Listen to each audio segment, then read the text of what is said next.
I feel like we got to a point with the hero's journey where we universalized it. And this isn't bad fundamentally. However, when you go back to Campbell's original understanding of the hero's journey, he's very clearly talking about a warrior setting out far from his native culture. You know, I even when you read what he's talking about with a threshold guardian, to get past the threshold guardian is to enter vast wilderness space of sea, desert, tundra. So these vast, wide open wildernesses that you're not accustomed to.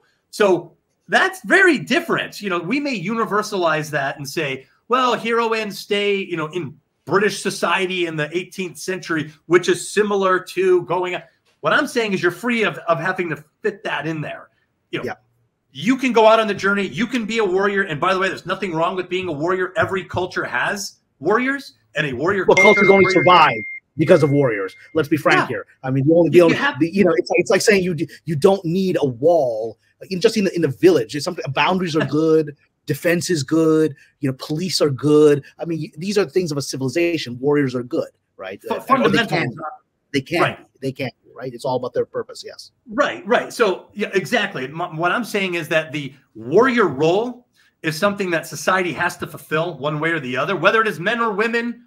No one really cares if someone is going to, whoever's going to fulfill that warrior role has to do that job. And let me tell you, the more I understand about the hero's journey, the more I see it as an expansion of the epic soldier's journey, really. You know, a warrior who exceeds the elements of just the common warrior. However, all the tropes are the same. Even today, if I were to join them, if I was of age and join the military, I would have to leave home. I would have to assume a new identity. They shave my head. I would have to learn a skill set. I would have people teaching me this skill set. And then perhaps one day I'm deployed far from home where my destruction is possible. That's very similar to the hero's journey. So that's why I believe it is a warrior trope. In my book, I try hard not to say it is a masculine journey. However, I believe that it is tied to masculine energy because most of the people who fulfilled the warrior role in history have been men. That does not make it exclusive, though. That's kind of my understanding. But let's go back to the labyrinth. The labyrinth itself, the archetype is Theseus and the Minotaur, right? It's a male warrior going there, and the only way he can do it was a woman shows him a way through it. Ariadne. Ariadne. There's no other way. She gives him the thread. He can't figure it out. His masculine thing is going to get him killed in there. He has no way out. Totally true. He wouldn't have gotten this. A woman will figure it out. Yeah, in fact, I was proud to discover that. In the book, I mentioned that. I was like, although Theseus slays the Minotaur, it was Ariadne who solved the maze. And in the movie Inception, the maze maker, her name is Ariadne. So, you know, these things do tend to show, and obviously that was chosen for a reason. You know, I think Christopher Nolan, did he write the screenplay to Inception? I think he did, right? Yeah, I think, I think if the screenplay doesn't quite make sense, he wrote it. It makes kind of sense, but not total sense. It's like, look, it's a brilliant film, whatever. But, you know, if it doesn't quite work, he wrote it, and that's okay. I will say I have kind of a soft spot for Inception. It was harder to what it doesn't age as well as I thought. I watched it semi recently, and I remember being like, huh. I remember being more like mesmerized by this, and I'm not quite there anymore, but I still am kind of partial to it. But that is an interior journey, very similar to a heroine's labyrinth, in which it appears to be, you know, a fantastic outward journey. I can't tell you how many stories have the appearance of a fantastic outward journey, but really, she's right. You know, Everything Everywhere All at Once is an example of that. Alice in Wonderland is an example of that. Wizard of Oz is an example of that. Even Chronicles of Narnia, she finds, you know, another secret door in the wardrobe. You know, and Narnia is beyond that, but it's inside the house. So, you know, you can explore well-trodden areas, and there's all sorts of dramatic events and archetypal scenarios that people care about close to you, nearby.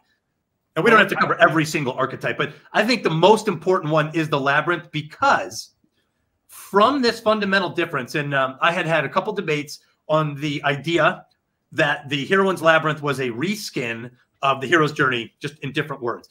And some of which took place here on this channel. And some of which took place here, some of which took place on DBJ's channel as well. There was a couple questions about it. And of course, I'm open to any sort of consideration of these things. But I thought about it long and hard, and I was like, I think absolutely there's a fundamental difference between the inward journey and the outward journey. And I think it's such a fundamental difference that from that one divergence, you begin to see differences across that spectrum, like the villain.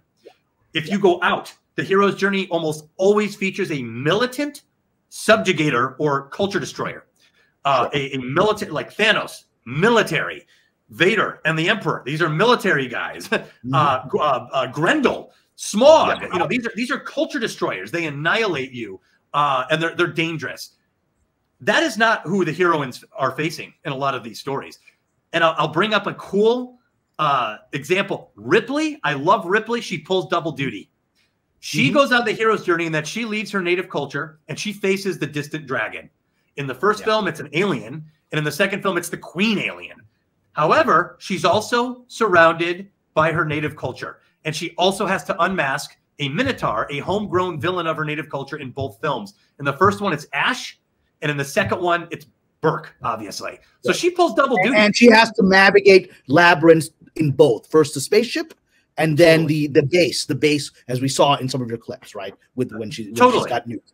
Yes. Totally. And I think that's why men and women, like you said, Barbie had kind of elements of both, and both sides kind of responded like, hey, I like this movie. Maybe I don't know why, but I like it.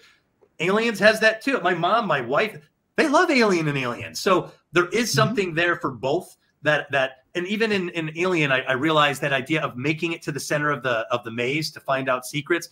When Ripley in the first film, Alien, goes to meet with Mother to discover the secret agenda of their mission.